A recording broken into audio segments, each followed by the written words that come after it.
Period में है और बहुत सारे लोग 40 दिन का उपवास कर रहे हैं। और आज हम इस 40 दिन के उपवास में आखिरी दिनों में यीशु मसीह को क्रूस पर जाने से पहले और क्रूस पर जाने के बाद क्या हुआ था, उन चीज़ों के बारे में बात करने वाले हैं।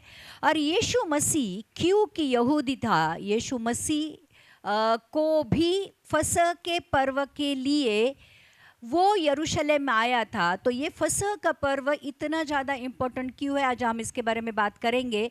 और ये इस फसह का पर्व आज हमारे रूटीनली, आज हमारे डे टू डे लाइफ के साथ कैसे वो को रिलेट करता है, उसका महत्व आज भी हमारे लिए क्या है, आज हम इसके बारे में बात करेंगे। और जैसे मैंने कहा कि फसह के पर्व के दिन सारे इज़राइली, सारे यहूदी लोग यरूशलेम में इकट्ठा होते थे और ये पर्व वहाँ पर मनाया जाता था। और सारे इज़राइली जहाँ कहीं भी हो वो यरूशलेम में आकर इस पर्व को मनाते थे, क्योंकि उनको ये आज्ञा पुराने करार में दी गई थी। और आज हम देखेंगे कि पुराना करार और नया करार मिलकर इस फसह के पर्व के बारे में क्या कहता है। और जो इज़राइली लोगों ने पुराने करार में जो फसह का पर्व मनाया था, उसका आज नए करार में और आज हमारे जीवन में क्या महत्व है, आज हम इसके बारे में बात करेंगे। आपको पता है कि ये जो फसह का पर्व है, इसके बारे में उत्पत्ति की किताब में ही परमेश्वर ने अब्राहम को बोल के रखा था। क्योंकि देखो, अब्राहम को बच्चे भी नहीं हुए थे, अब्राहम निसंतान था। उससे वहीं पे परमेश्वर ने उसको बच्चा देने से पहले ही इस फसह के पर्व के बारे में बताया था, या कह सकते हैं फसह के बारे में बताया था। उत्पत्ति की किताब का 15वां अध्याय का अगर हम 13 और 14 वचन पढ़ेंगे, आज मैं आपको परमेश्वर के वचन के द्वारा जो अद्भुत बातें हैं, जब मैं वचन बना रही थी तो मैं ये सोच रही थी कि हमारा परमेश्वर कितना अद्भुत है, हमारा परमेश्वर कितना एक्यूरेट है, हमारा परमेश्वर हर एक बात के डिटेल में जाकर हमें हमारे जिंदगी के बारे में कितनी गहराई से समझाता है। और आज जब ये वचन को आप भी सुनोगे तो आपको भी पता चलेगा सच में जिस परमेश्वर की हम सेवा करते हैं, जिस परमेश्वर के ऊपर हम विश्वास करते हैं, वो कितना विश्वास योग्य परमेश्वर है। तब यहोवा ने अब्राम से कहा, यह निश्चय जान कि तेरा वंश पराए देश में परदेसी होकर रहेंगे और उस देश के लोगों के दास हो जाएंगे और वे उनको 400 वर्ष तक दुख देंगे। फिर जिस देश के वे दास होंगे उसको मैं दंड दूंगा और उसके पश्चात वे बड़े धन वहाँ से लेकर निकल आएंगे। यहाँ पर अब्राहम को ना ही इश्माइल हुआ था और इसहाक भी नहीं पैदा हुआ था। उससे पहले ही अब्राहम को परमेश्वर ये कहता है, ये निश्चय जान कि तेरा वंश पराए देश में परदेशी होकर रहेंगे और उस देश के लोगों के दास हो जाएंगे और वो उनके 400 वर्ष तक वहाँ पर दुख उठाएंगे।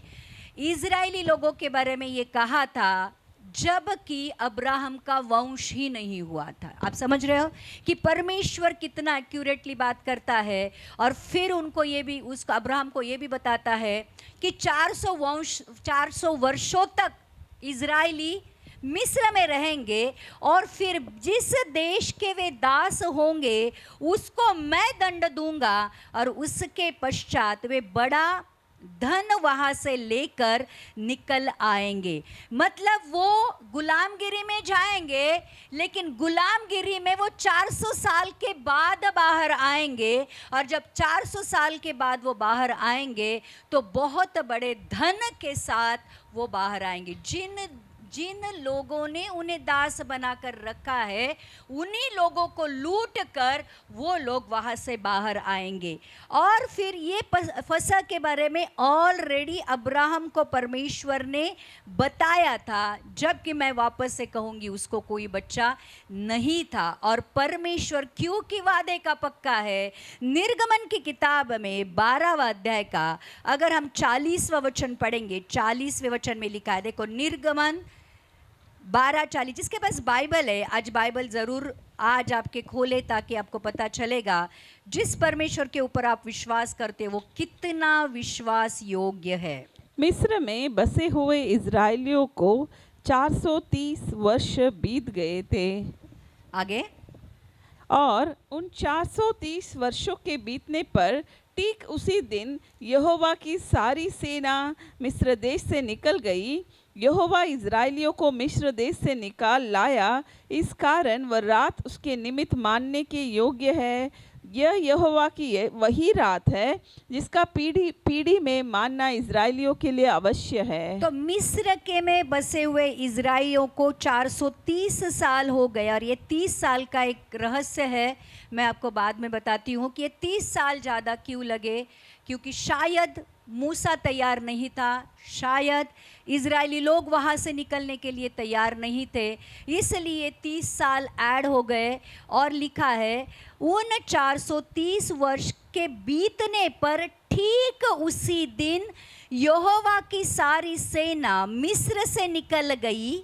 और लिखा है यहोवा इज़राइलियों को मिस्र देश से निकाल लाया, इस कारण वह रात उस निमित्त मानने के योग्य है।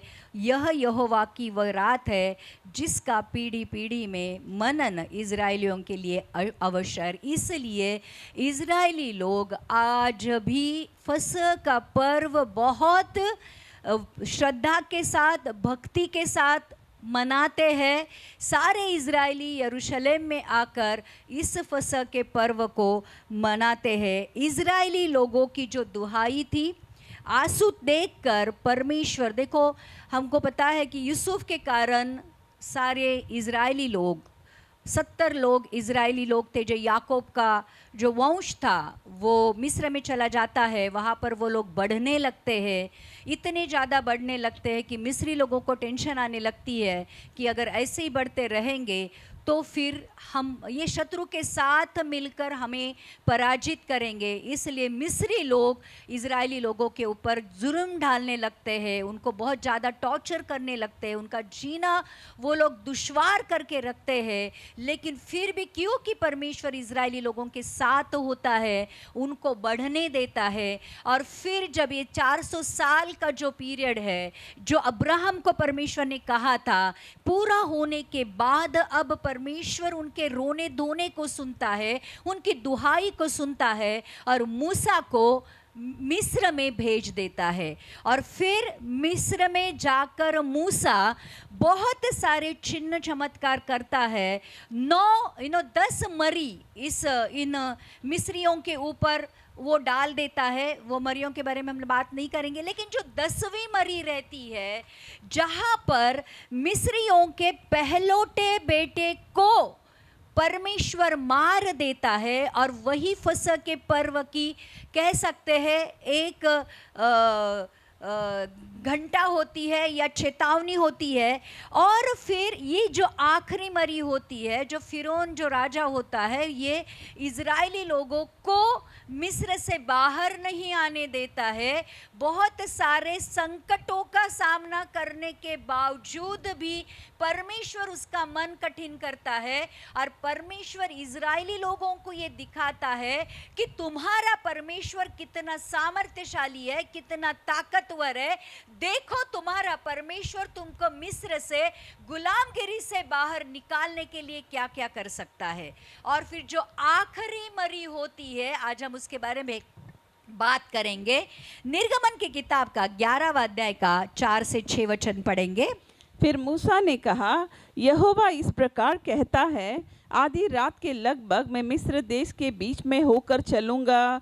तब मिस्र में सिंहासन पर विराजने वाले फिरौन से लेकर चक्की पीसने वाली दासी तक के पहलौठे, वरन पशुओं तक के सब पहलौठे मर जाएंगे, और सारे मिस्र देश में बड़ा हाहाकार मचेगा, यहाँ तक कि उसके सामने ना तो कभी हुआ और न होगा। परमेश्वर ये कहता है कि अब ये आखिरी चिन्ह चमत्कार जब मिस्र में होगा कि मिस्र का जो राजा है, फिरौन से लेकर चक्के पीसने वाली जो दासी है, यहाँ तक कि जो प्राणी है उनके भी पहलौठे जो बेटे हैं वो मरने वाले हैं, मर जाएंगे। और फिर लिखा है 7वें वचन में लिखा है, पर इस्राएलियों के विरुद्ध क्या मनुष्य क्या पशु किसी पर कोई कुत्ता भी न भौंकेंगे, जिससे तुम जान लो कि मिस्रियों और इस्राएलियों में मैं यहोवा अंतर करता हूँ। ध्यान रखना परमेश्वर के बच्चों, परमेश्वर के जो चुने हुए होते हैं, परमेश्वर उनके बारे में पहले से सब कुछ जानता है।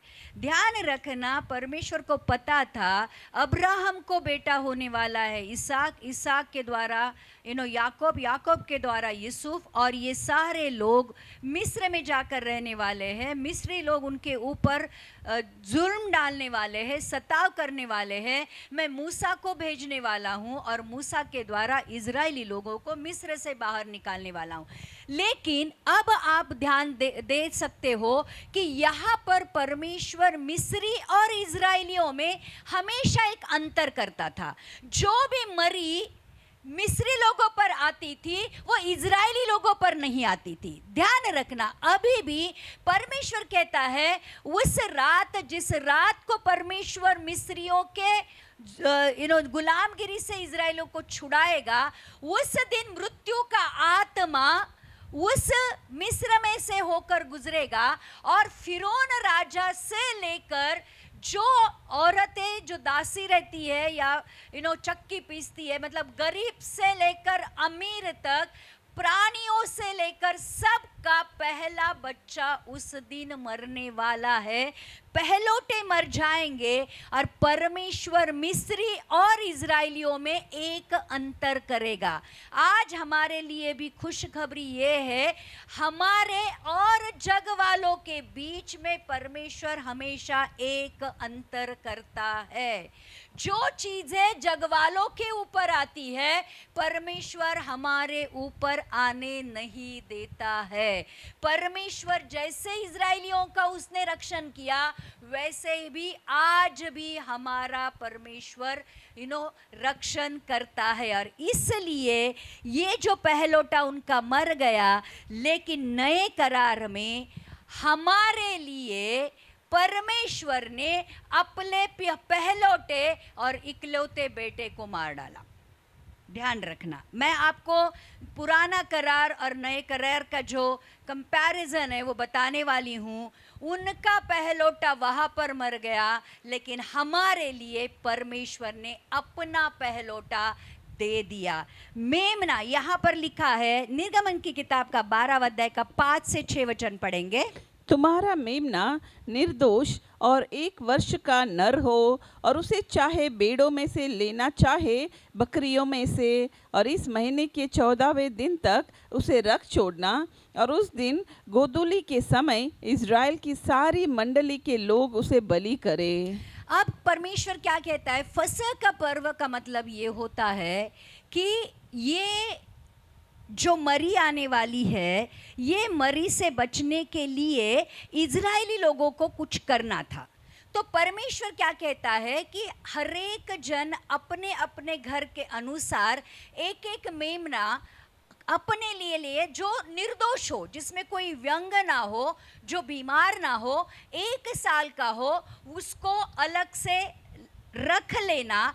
14 दिन तक उस मेमने को आप ध्यान से देखो कि उसमें कोई भी ऐसी बात नहीं है ना, कोई व्यंग या कोई बीमारी या कोई भी तकलीफ या उसमें कोई दोष पाया जाता है कि नहीं, वो 14 दिन तक देख लेना। और फिर 14 दिन के बाद उसको काट देना, उसका बलिदान करना। और लिखा है ये जो मेमना है ये निर्दोष चाहिए। कैसा चाहिए?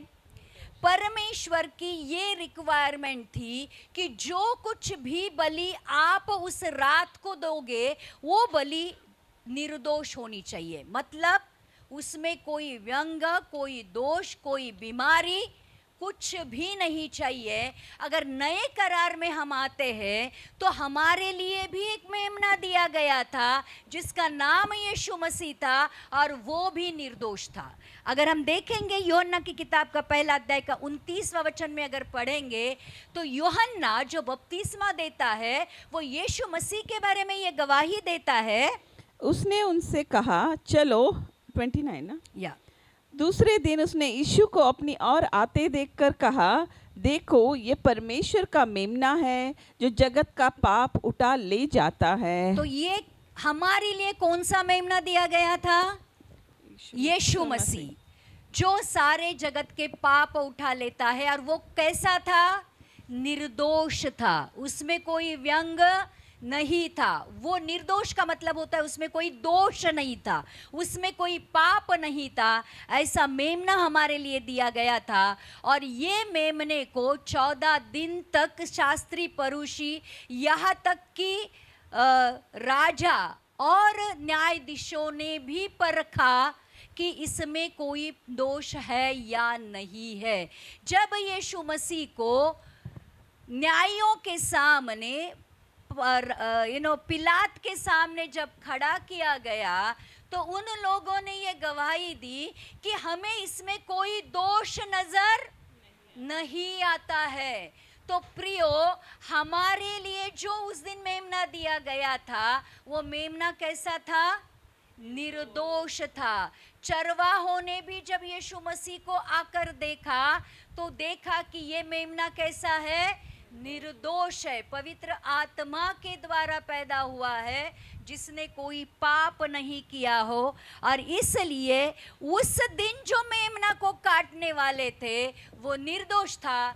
हमारे लिए जो मेमना दिया था वो भी निर्दोष था। उस दिन उस मेमने की बलि देने वाले थे और उस बलि के द्वारा लिखा है कि उस वचन में क्या लिखा है 5 और 6 में? हाँ, तो 14वें दिन तक रक्त छोड़ना और इज़राइल की सारी मंडली उसका बलि दे। और लिखा है 7वां वचन, तब वे उसके लहू में से कुछ लेकर जिन घरों में मेमने को खाएंगे उनके द्वार के दोने अलंगों और चौखट के सिरे पर लगाए। अब परमेश्वर ने क्या आज्ञा दी थी कि अगर उस मृत्यु की मरी से बचना है इजरायली लोगों को भी, तो वो क्या करे? ये जो निर्दोष मेमना है इसको काटे और उस मेमने का जो लहू है चौखट के दोनों बाजू में और ऊपर लगा दे। ध्यान रखना, निर्दोष मेमने का निर्दोष लहू जिस घर के चौखट के ऊपर दोनों बाजू और ऊपर लगाया जाएगा, जब मृत्यु का आत्मा वहां से निकलेगा तो वो उस लहू को देखेगा और मृत्यु उनमें से पास होकर जाएगी। जिस घर के ऊपर उस लहू के चिन्ह को देखेगा वो मृत्यु का आत्मा, उस घर में पहले उठे की मृत्यु नहीं होगी। और ध्यान रखना, ये जो चिन्ह है ये आज हमारे लिए भी इस तरह से है कि हमारे ऊपर भी यीशु मसीह का लहू लगाया गया है, इस तरह के से कि जितनों ने भी यीशु के ऊपर विश्वास किया उनके पापों को यीशु मसीह ने अपने लहू से धो दिया और हमें पाप से बरी किया। और जो मृत्यु जग के लोगों के ऊपर आने वाली थी, जो अनंत काल की मृत्यु है, उसमें से परमेश्वर ने हमें बचाया। कितने लोग समझ रहे हैं? तो नए करार में ये जो लहू है यीशु मसीह का, उसके लहू के द्वारा हमारे पाप धुले गए हैं। और उस लहू को जब यीशु मसीह का पिता, हमारा पिता जब देखता है तो हमारे ऊपर मृत्यु की आज्ञा नहीं है। और आगे का वचन है कहता है 12:8 में, और वे उसके मांस को उसी रात आग में भूनकर यहाँ पर लिखा है कि वो जो लहू कहाँ लगाना है? चौखट के ऊपर। और उसका मांस को पकाना नहीं है, लेकिन भूजना है, मतलब रोस्ट करना है और खाना है। उस मांस को भूनकर अख़मीरी रोटी ऊपर भून कर खाना है, तो मांस खाने का मतलब ये होता है, नए करार में हम जब प्रभु भोज लेते हैं तो परमेश्वर ने हमें जो रोटी हम तोड़ते हैं वो यीशु मसीह की देह होती है, उसको खाने के लिए कहा गया है। कितने लोग समझ रहे हैं? और इसलिए यूहन्ना की किताब का अगर छठवा अध्याय का 53 वचन पढ़ेंगे तो परमेश्वर का वचन कहता है कि वहां पर उस मेमने का लहू दीवार पर लगाया गया था, उस मेमने का मांस भून कर खाने के लिए कहा गया था। आज हमारे लिए भी परमेश्वर कहता है यीशु मसीह का जो मांस है, जो हम प्रभु भोज के समय में उस रोटी को तोड़ते हैं, खाना आवश्यक है, क्योंकि लिखा है। यीशु ने उनसे कहा, मैं तुमसे सच सच कहता हूँ कि जब तक तुम मनुष्य के पुत्र का मांस ना खाओ और उसका लहू ना पियो, तुम में जीवन नहीं। कब तक जीवन नहीं है? जब तक हम प्रभु भोज में शामिल नहीं होते हैं। तो जब यीशु के उस पवित्र देह को हम खाते हैं प्रभु भोज में उस रोटी के तौर पर, परमेश्वर का अनंत काल के जीवन में हम प्रवेश करते हैं। अखमरी रोटी का मतलब होता है, अगर हम इज़राइल में उस जगह पर जाते हैं तो खमीर डाला जाता है, जहाँ पर हम लोग यहाँ पे ईस्ट डालते हैं। ईस्ट का पता है? जैसे ब्रेड बनता है तो ब्रेड में क्या डाला जाता है? ब्रेड बनाते समय आटे में क्या डाला जाता है? ईस्ट मिलाया जाता है, और वो ईस्ट की वजह से वो फूलता है और उसका ब्रेड जैसी रोटी बनती है। तो इज़राइल में अभी भी वैसे ही रोटी खाने का रिवाज है, लेकिन यीशु मसीह ने कहा कि इस समय आप अखमरी रोटी नहीं खाना, क्योंकि आपके पास अब आपको जल्दी करनी है, आपका गुलामगिरी से स्वतंत्रता मिलने का समय आ गया है। अब आपको रोटी में खमीर डालकर उसको फूलने तक और रोटी बनाने का वक्त नहीं है। आप आटे को गूंदो और तुरंत रोटी बनाओ, जिसको कहते हैं अखमीरी रोटी, जिसमें खमीर नहीं है। तो परमेश्वर इस खमीर को इस तरह से लेता है कि खमीर का मतलब होता है पाप। नए करार में उसको क्या कहा जाता है?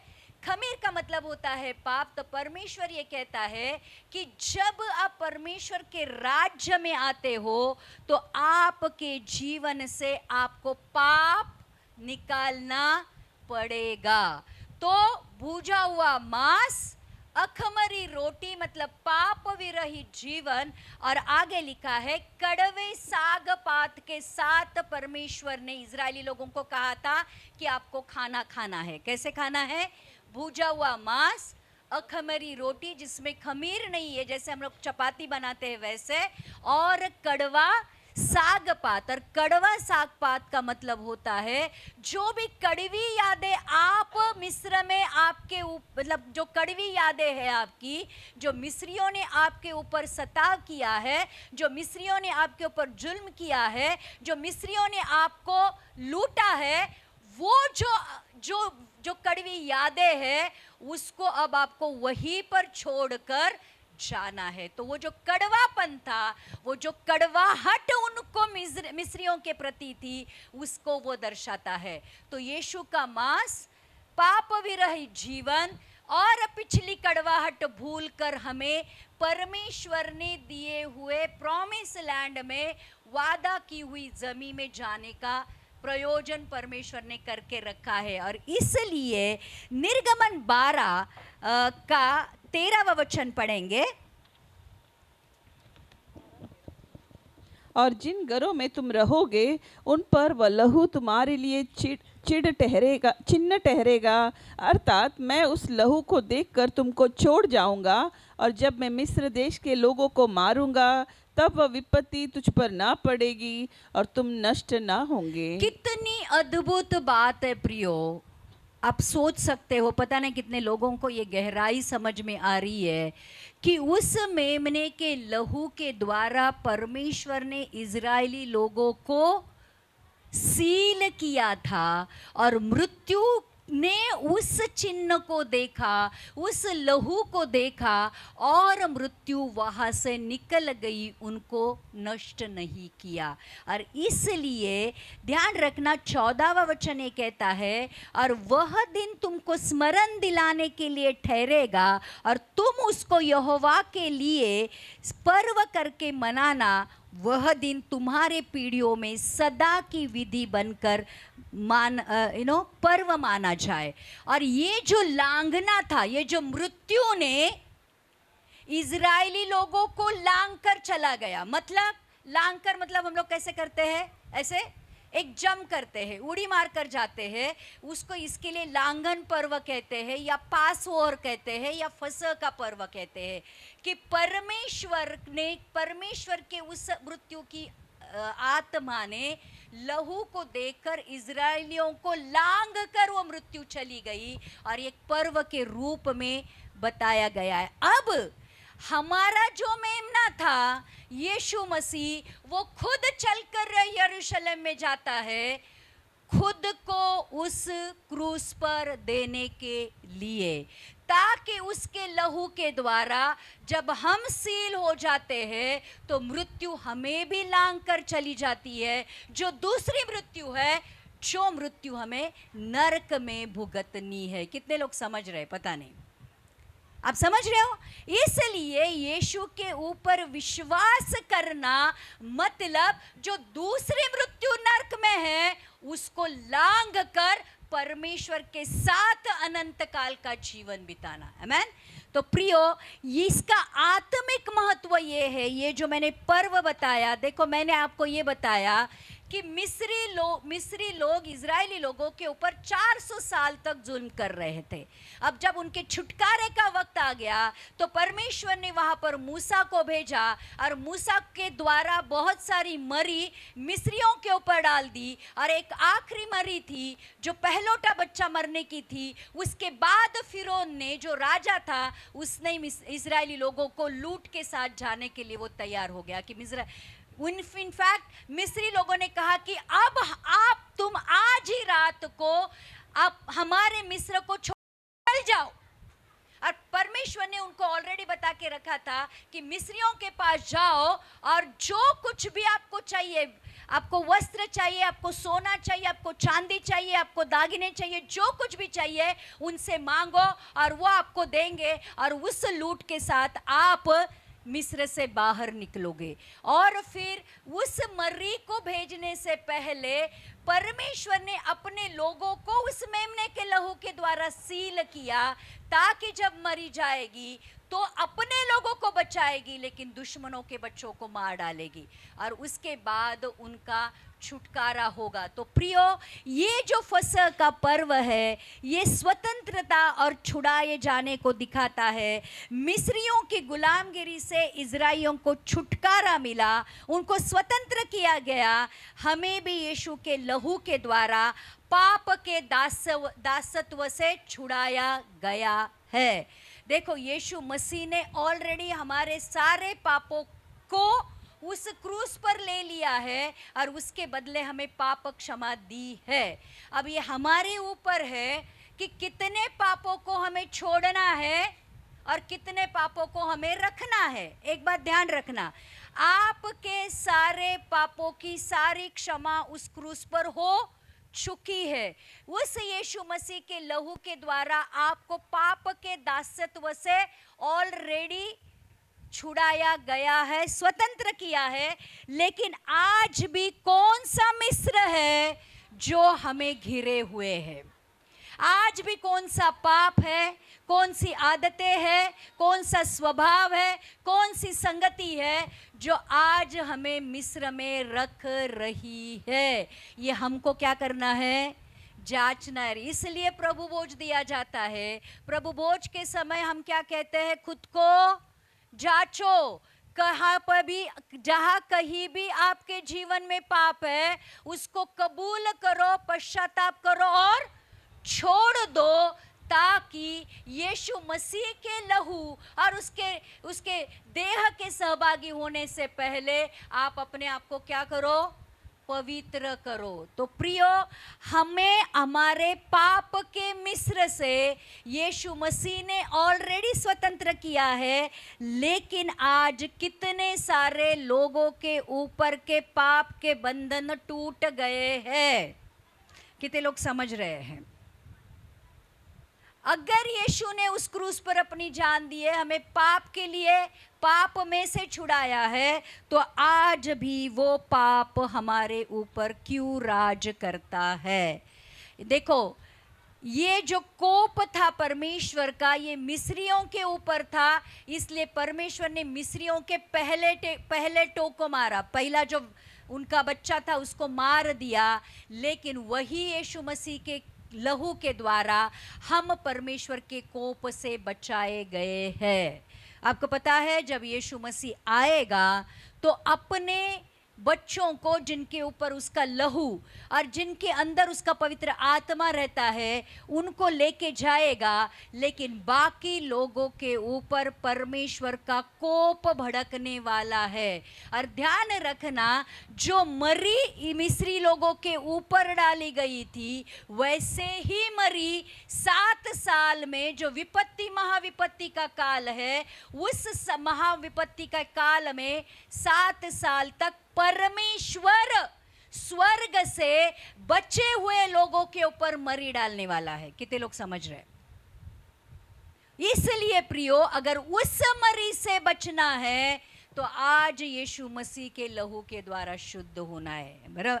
आज बहुत बहुत ज़्यादा गहरा वचन है, काफ़ी सारे लोगों के समझ में नहीं आएगा, लेकिन बहुत सिंपल बात करके मैं आपको समझाने वाली हूँ, समझा रही हूँ कि जो भी बंधन आज हमारी ज़िंदगी में है, बीमारी रहने दो, श्राप रहने दो, पाप रहने दो, गरीबी रहने दो, कर्जे रहने दो, जो कुछ भी बंधन आज आपके जीवन में है, यहाँ तक कि मृत्यु का बंधन है, इसलिए ध्यान रखना, एक विश्वासी अगर मरता है तो वह विश्वासी तुरंत स्वर्गलोक में चला जाता है, लेकिन एक अविश्वासी मरता है तो वो अधोलोक में जाता है, और अधोलोक से वो नरक में जाएगा। लेकिन एक विश्वासी जब मरेगा तो स्वर्गलोक से स्वर्ग में चला जाएगा।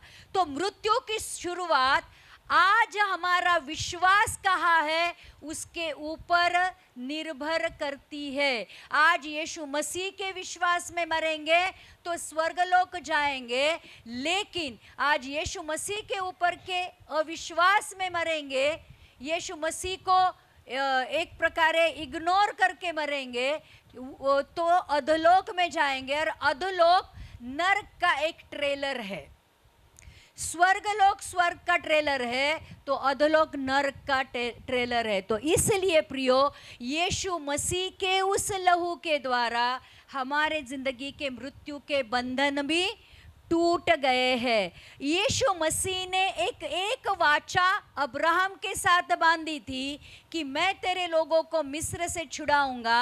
नए करार में यीशु मसीह ने हमारे साथ एक वाचा बांधी है। यिर्मयाह की किताब का 31वां अध्याय का 31वां वचन पढ़ेंगे। यिर्मयाह 31:31 में लिखा है,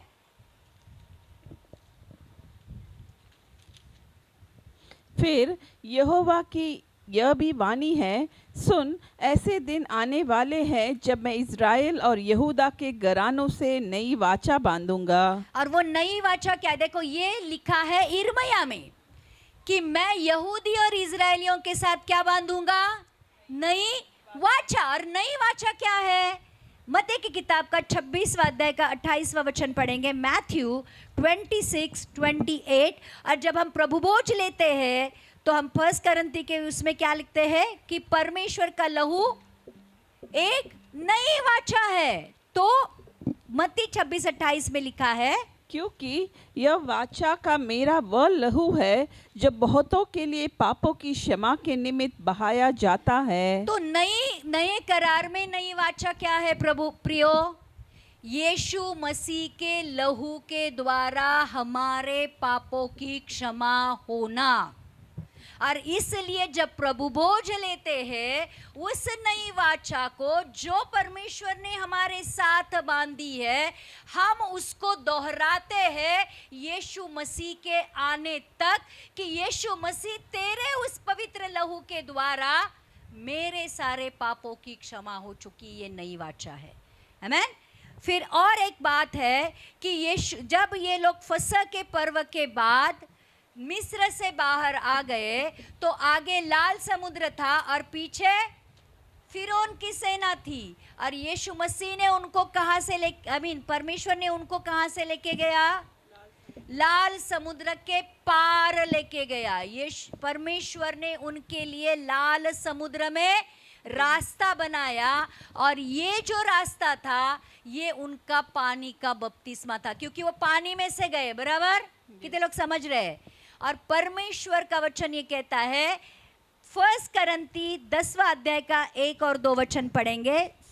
1 करंती 10वां अध्याय का 1 और 2 वचन। देखो, ये सारे पुराने करार की चीजें आज नए करार को कितना सुंदर रीति से, कितना परफेक्टली मैच करती है, आप देख सकते हो। हे भाइयों, मैं नहीं चाहता कि तुम इस बात से अनजान रहो कि हमारे सब बाप दादे बादल के बीच थे, और सब के सब समुद्र के बीच से पार हो गए, और सब ने बादल में और समुद्र में मूसा का बपतिस्मा लिया।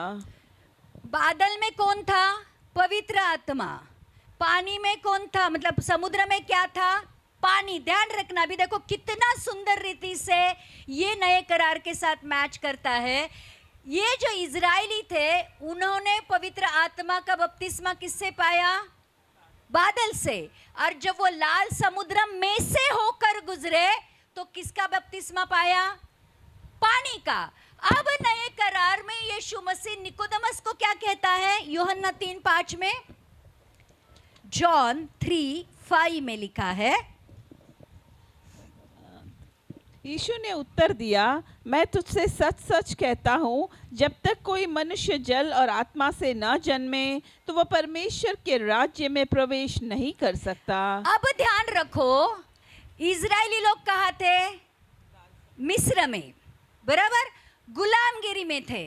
अब उनको कैसे बचाया गया? मेमने को काटा गया, उनके घरों के ऊपर लगाया गया, और उनको उस मेमने का मांस, अखमरी रोटी और कड़वे साग पात के साथ खाकर उनको लूट के साथ बाहर निकाला गया। बराबर? अब नए करार में यीशु मसीह हमें पाप के दासत्व से कैसे निकालता है? उसका लहू घरों के ऊपर, मतलब ये पवित्र आत्मा का घर है, इसके ऊपर लगाया जाता है। उसकी देह को हम प्रभु भोज के समय खाते हैं, उसके लहू को पीते हैं, समझ लेना। और फिर हम जब पानी और आत्मा का बपतिस्मा लेते हैं तो हम नए जीवन में प्रवेश करते हैं। कितने लोग समझ रहे हैं? अब मिस्र में इजरायली लोगों का जीवन कौन सा था? गुलाम गिरी का था। बराबर?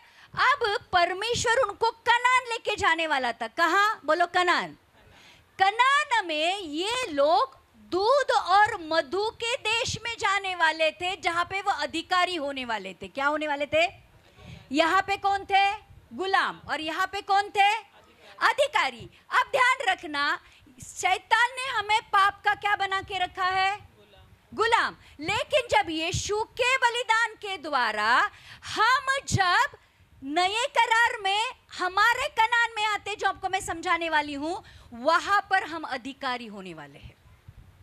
कितने लोग समझ रहे हैं? तो ये जो मिस्र है हमारा, यहां से बाहर निकलना हमारे लिए बहुत जरूरी है, और उसके लिए पानी और आग का, पवित्र आत्मा का बपतिस्मा होना जरूरी है। मतलब विश्वास के बाद जब हम हम लोग पानी का बपतिस्मा लेते हैं तो पवित्र आत्मा का भी बपतिस्मा होता है, और अब हमारे नए जीवन की शुरुआत हो जाती है। कितने लोग समझ रहे हैं? समझ रहे हैं? अब इजरायली लोगों को परमेश्वर ने गुलामगिरी से निकाला तो कहीं पे डाल दिया? नहीं। गुलामगिरी से निकालने से पहले ही परमेश्वर ने उनको एक वादा किया था। निर्गमन की किताब का 3 अध्याय का 8वें वचन में लिखा है,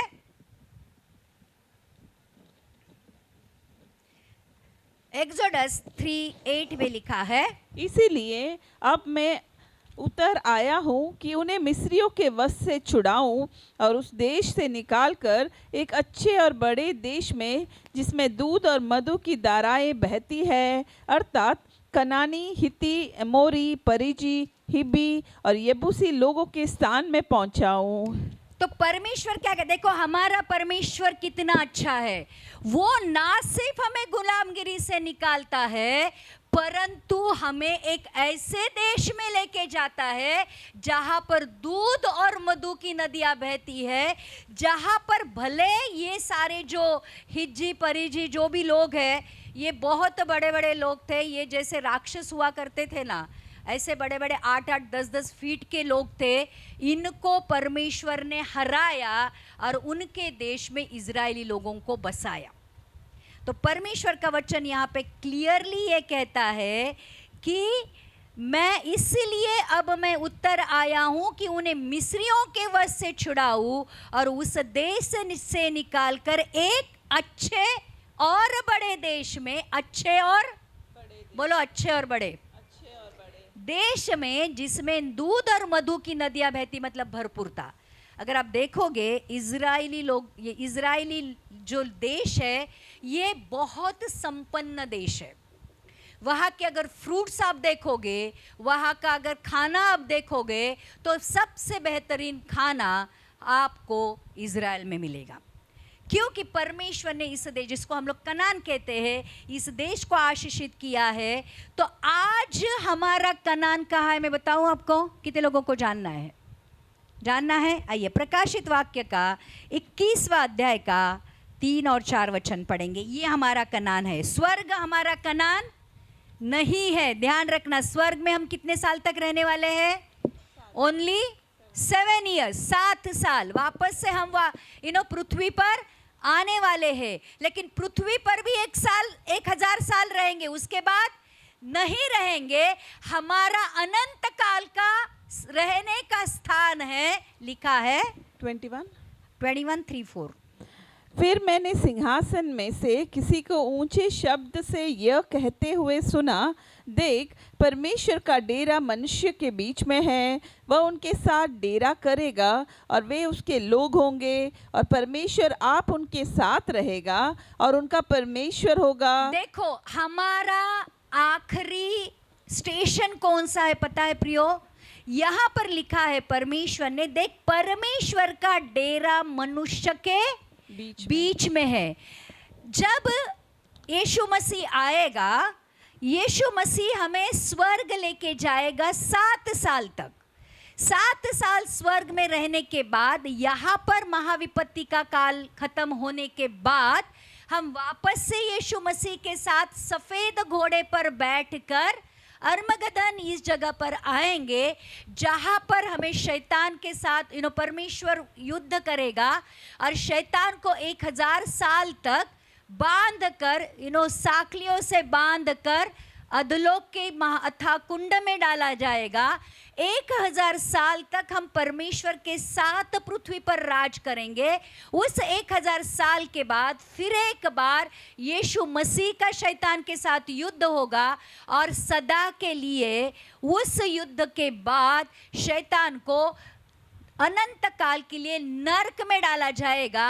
और फिर परमेश्वर कहता है, अब मेरा डेरा मेरे लोगों के बीच में होगा, मैं उनका परमेश्वर होऊंगा और वो मेरे लोग होंगे। और आगे लिखा है, वह उनकी आंखों से सब आंसू पोंछ डालेगा, और इसके बाद मृत्यु न रहेगी, और ना शोक और ना विलाप, ना पीड़ा रहेगी, पहली बातें जाती रही। तो ये जो नई स्वर्ग और नई पृथ्वी होगी, जहां पर देखो परमेश्वर ने उसके पहले लिखा है कि परमेश्वर, दूसरा वचन पढ़ेंगे, फिर मैंने पवित्र पहला वचन 21वें अध्याय का पहले 2 वचन पढ़ेंगे। फिर मैंने नए आकाश और नई पृथ्वी को देखा, क्योंकि पहला आकाश और पहली पृथ्वी जाती रही थी और समुद्र भी न रहा। फिर मैंने पवित्र नगर नए यरूशलेम को स्वर्ग से परमेश्वर के पास से उतरते देखा। वह उस दुल्हन के समान थी जो अपने पति के लिए श्रृंगार किए हो।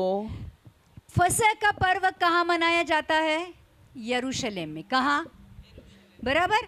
अब 1000 साल पृथ्वी पर रहने के बाद जब शैतान के साथ युद्ध होगा, शैतान को नरक में डाला जाएगा और परमेश्वर कहता है पुराना आकाश और पुरानी पृथ्वी जैसे एक पेपर को लपेटते हैं वैसे लपेटकर निकाल दी जाएगी। नया आकाश और नई पृथ्वी आएगी और उस नई पृथ्वी पर नया यरूशलेम ऊपर से उतरते हुए देखा गया है। यूहन्ना ने देखा और उस यरूशलेम में हम परमेश्वर के साथ अनंत काल तक रहेंगे। और फिर लिखा है वहाँ पे आंसू ना होगा, मृत्यु ना होगी, तकलीफ ना होगी, बीमारी ना होगी। पुरानी सारी पाप की वजह से जो बातों का आज हम सामना करने वाले हैं वो सारा निकल जाएगा और फिर अनंत काल तक उस नई पृथ्वी पर हम परमेश्वर के साथ उस नए यरूशलेम में बने रहेंगे। मिस्र से बाहर निकालकर इजरायली लोगों को कनान पहुंचाया गया, यरूशलेम में पहुंचाया गया। हमारे लिए परमेश्वर ने नया यरूशलेम ऑलरेडी बना के रखा है जहां पर हम जाकर परमेश्वर के साथ अनंत काल के लिए रहने वाले हैं। लेकिन अब पते की बात यह है, जब मिस्र से इजरायली लोग निकले थे 6 लाख पुरुष थे। कितने थे? 6 लाख पुरुष थे, स्त्रियां और बच्चों की गिनती नहीं थी। 40 साल तक ये लोग मिस्र से लेकर कनान तक पहुंचाने के लिए सफर कर रहे थे।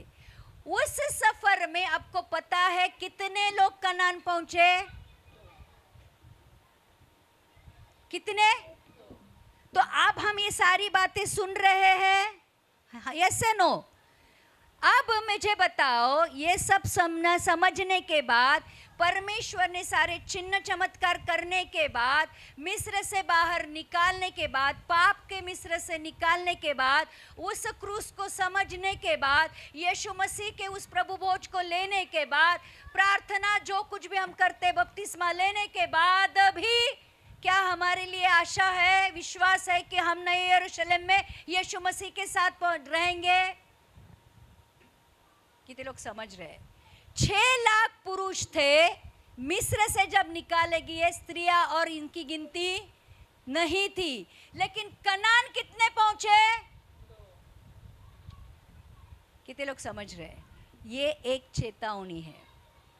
अगर सच में हमें उस नए यरूशलेम में यीशु मसीह के साथ, जो हमारा मेमना है, जिसने हमारे लिए जान दी है, उसके साथ रहना है, तो प्रियो आज हमें जो इजरायली लोगों ने नहीं किया था वो करना है। और इजरायली लोगों ने क्या नहीं किया था पता है? आज्ञा का पालन नहीं किया था। परमेश्वर ने जो आज्ञाएं दी थी, परमेश्वर ने जो नहीं करने के लिए कहा था वो किया, और जो करने के लिए कहा था वो, अभी आपको भी नए यरूशलेम में जाना है, और जो करने के लिए कहा है वो नहीं करोगे, और जो नहीं करने के लिए कहा है वो करोगे तो पहुंचोगे।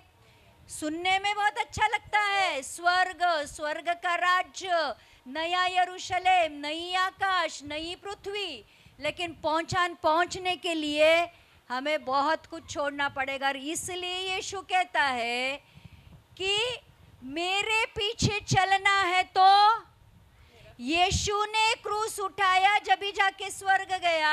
अगर आज भी हमें परमेश्वर का राज्य चाहिए तो अपना क्रूस खुद उठाना पड़ेगा। मतलब आपको खुद को अब वो बलिदान देना पड़ेगा जो यीशु मसीह ने उस क्रूस पर दिया था। मतलब यीशु मसीह ने अपने आप को क्रूस पर दे दिया, आज हमें भी अपना क्रूस उठाकर चलना पड़ेगा। मतलब पाप का जीवन बंद करना पड़ेगा।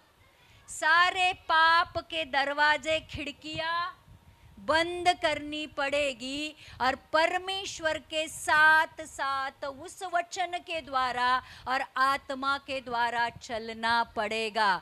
जानबूझकर जीवन में ये निर्णय लेना पड़ेगा कि मैं पाप नहीं करूंगा, मैं परमेश्वर के वचन और आत्मा के अनुसार चलूंगा। ध्यान रखना, स्वर्ग का राज्य ऐरे गैरों को मिलने वाला नहीं है। तो आज्ञा पालन नहीं किया, इसलिए वो रह गए। कुरकुर की, क्या किया? कंप्लेंट पे कंप्लेंट, मूसा के विरुद्ध कंप्लेंट, परमेश्वर के विरुद्ध कंप्लेंट। तो आज हमारी जिंदगी की कंप्लेंट बॉक्स फेंकनी पड़ेगी आपको।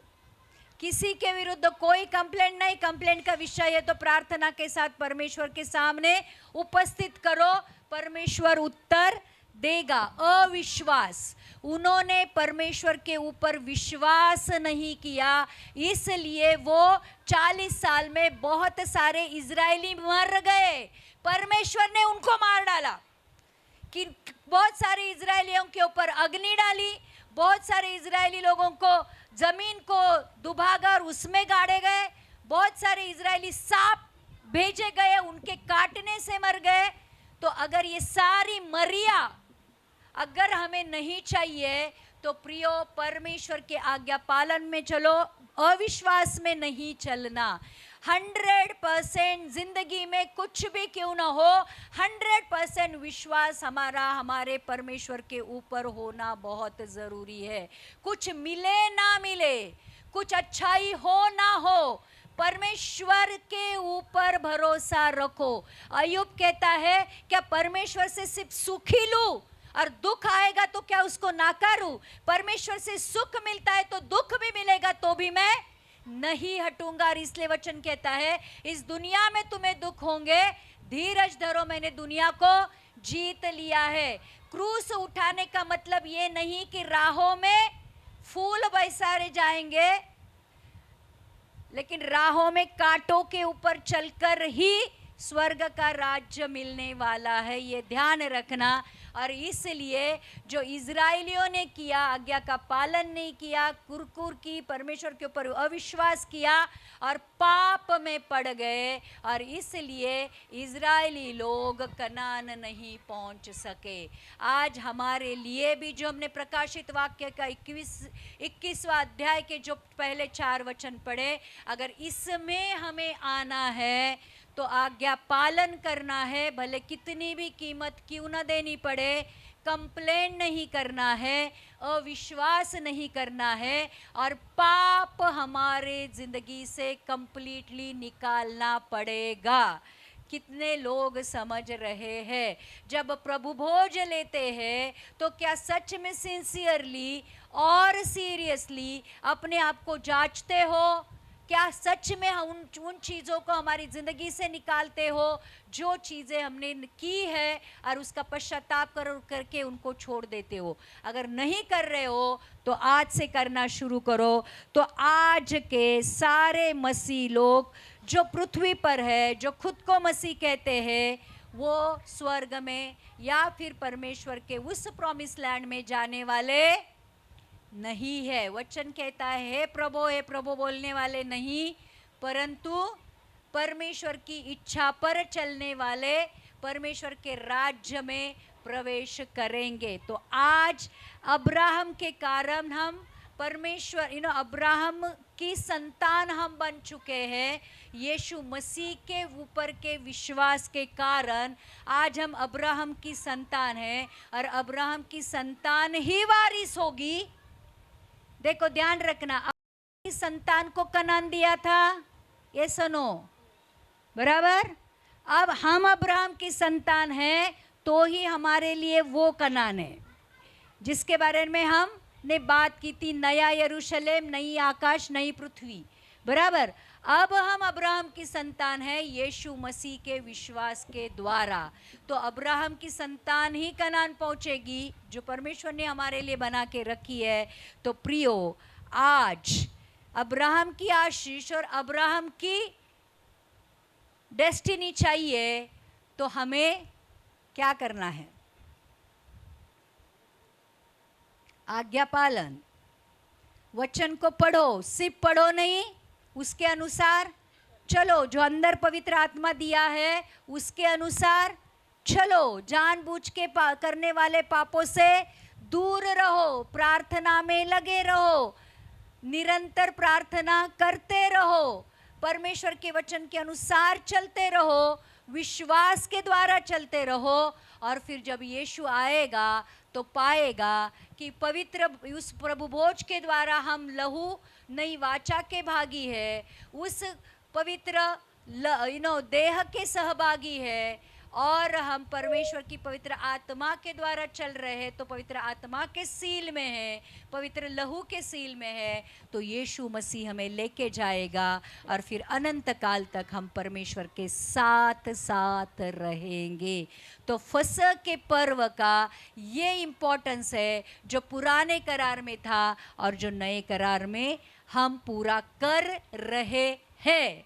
तो प्रियो, आज का वचन उन्हीं के लिए था जो सच में इन पृथ्वी की बातों के ऊपर ध्यान न रखते हुए स्वर्ग की बातों के ऊपर ध्यान रख रहे, यीशु मसीह के आने की बाट जो रहे, यीशु मसीह के आने के लिए तैयार हो रहे, उन्हीं के लिए फसह का पर्व का इम्पोर्टेंस है। बाकी लोग सिर्फ एज अ ट्रेडिशन करेंगे और यहीं पे रहेंगे। तो अब फैसला हमारा है, यहाँ पे रहना है कि इसके साथ ऊपर जाना है। यीशु मसीह के आने के बाद उसके साथ बादलों के ऊपर उठाया जाना है। सवाल हमारे लिए है। आइए हम प्रार्थना करते हैं। प्रभु, धन्यवाद देते हैं तेरे इस वचन के लिए। सच में प्रभु, अद्भुत रीति से प्रभु तूने हमें समझाया है कि प्रभु तेरा आना कितना करीब है, और प्रभु आज हमें क्या करना चाहिए जब हमें तेरे साथ उठाना जाना चाहिए। तो प्रभु, आज जो भी पाप का बंधन है प्रभु जी, आज हमारे ऊपर का तेरे उस पवित्र लहू के द्वारा तू निकाल दे प्रभु। तू हमें साफ कर, तू हमें शुद्ध कर, तू हमें पवित्र कर, और प्रभु तेरे जैसा बनने में तू हमारी मदद और सहायता कर। हमारी एक ही इच्छा है कि प्रभु जैसे तू चाहता है कि हमारे बीच में आकर तेरा डेरा बसाए, हम तेरे लोग हो, तू हमारा परमेश्वर हो। तो प्रभु आज हमारी भी यही प्रार्थना है कि तू हमारे बीच में आए, तू हमारे बीच में आकर तेरा डेरा बसाए। हम तेरे लोग और तू हमारा परमेश्वर हो। प्रभु आज हमारे जीवन की यही इच्छा है, और प्रभु वही इच्छा के साथ आज हम जी रहे हैं। परमेश्वर तू उसको पूरी कर, यीशु के नाम से, यीशु के नाम से। आइए हम प्रार्थना करते हैं उन लोगों के लिए जिनको आज जो बीमार है। परमेश्वर आज हरेक बीमारी, आज प्रभु जब क्रूस की बात हमने की है प्रभु, उस पवित्र मेमने को परमेश्वर उस क्रूस पर प्रभु जी लहू बहाने की बात हो रही है। प्रभु आज वही लहू के द्वारा परमेश्वर हमारी हर एक बीमारी को तू चंगा कर। परमेश्वर हर एक बीमारी को तू चंगा कर। प्रभु आज जो diabetes, blood pressure, thyroid, spondylosis, arthritis, जो भी अपेंडिसाइटिस, जो भी कैंसर है परमेश्वर, दर्द है, दुख है प्रभु, यीशु के नाम से निकल जाए, यीशु के नाम से निकल जाए। प्रभु आज पवित्र आत्मा का सामर्थ प्रभु तेरे बच्चों के ऊपर इस कदर उतर कर आए परमेश्वर कि प्रभु वो भी जाने कि सच में परमेश्वर सच्चा है, परमेश्वर जिंदा है और उसकी सामर्थ सच में काम करती है। परमेश्वर आज जिन लोगों को प्रभु काम नहीं मिल रहे प्रभु, उनके हाथों को काम दे, उनके हाथों के कामों को तो आशीषित कर प्रभु। गरीबी का आत्मा निकाल कर भरपूरता दे, श्रापों को निकाल कर परमेश्वर तेरी आशीषें उनके जीवन पर आने दे। परमेश्वर आज हर एक बीमारी को निकाल कर प्रभु तेरी चंगाई उनके ऊपर आने दे। परमेश्वर आज कमी घटी को जाकर प्रभु तेरी भरपूरता आज तेरे लोगों के जीवन में आने दे। हर एक लज्जा और अनादर की जो बात है प्रभु जी, वो निकाल कर प्रभु उनको डबल आदर का भागीदार तू बना दे परमेश्वर। प्रभु यीशु आज जो बिछड़े हुए हैं, आज परमेश्वर जो टूटे हुए हैं परमेश्वर, प्रभु आज तेरा आत्मा और तेरा लहू उनके दिल को जोड़े, ऐसे होने दे परमेश्वर। जो अकेलेपन को महसूस करते परमेश्वर, आज तेरी पवित्र आत्मा के द्वारा तू उनको समझा दे कि वो अकेले नहीं है। पवित्र आत्मा हमारे आत्मा के साथ मिलकर ये गवाही देती है कि हम परमेश्वर के पुत्र हैं। प्रभु आज अगर हम तेरे पुत्र हैं तो हम अकेले कैसे हो सकते हैं। परमेश्वर तू हमारा पिता है जो तू हमारे साथ साथ चलता है। इस अकेलेपन के टूटेपन के आत्मा को हम कहते हैं यीशु के नाम से निकल जाए। प्रभु हमारा हर एक युद्ध तेरा युद्ध है परमेश्वर, तू हमारे आगे चलता है, हमारे युद्धों को लड़कर प्रभु तू हमारे लिए विजय ला कर देता है। परमेश्वर आज हर एक बंधन प्रभु आज जो हमारे परिवार के ऊपर है, हर एक झूठ का बंधन, पाप का बंधन, एडिक्शन का बंधन, प्रभु यीशु बुरी संगति का बंधन यीशु के नाम से टूट जाए। हमारे परिवार के ऊपर का प्रभु जी आज हम और हमारा परिवार प्रभु स्वतंत्र हो जाए। जैसे तू कहता है कि son sets you free, you are free indeed. प्रभु आज वो सच्ची स्वतंत्रता तेरे सत्य को सुनने से जो आती है परमेश्वर, आज हमारे जीवन में आने दे, आज हमारे जीवन में आने दे परमेश्वर। आज तेरी सामर्थ परमेश्वर हमारे हृदयों में तू डाल दे परमेश्वर। आज हमारे अंदरूनी मनुष्य को प्रभु तेरे पवित्र आत्मा के सामर्थ के द्वारा परमेश्वर तू बलवंत कर परमेश्वर।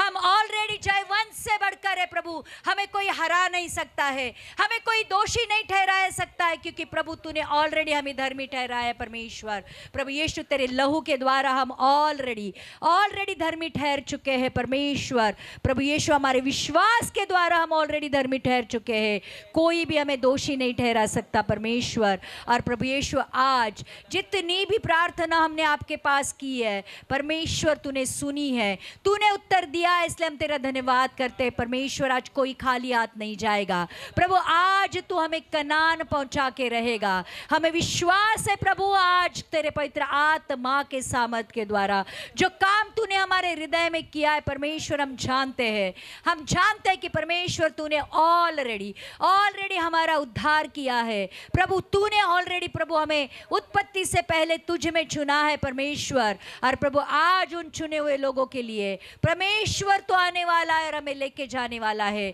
और प्रभु आज हमारी आशा और विश्वास यही है कि जब तू आएगा प्रभु हम तेरे साथ उठाए जाएंगे।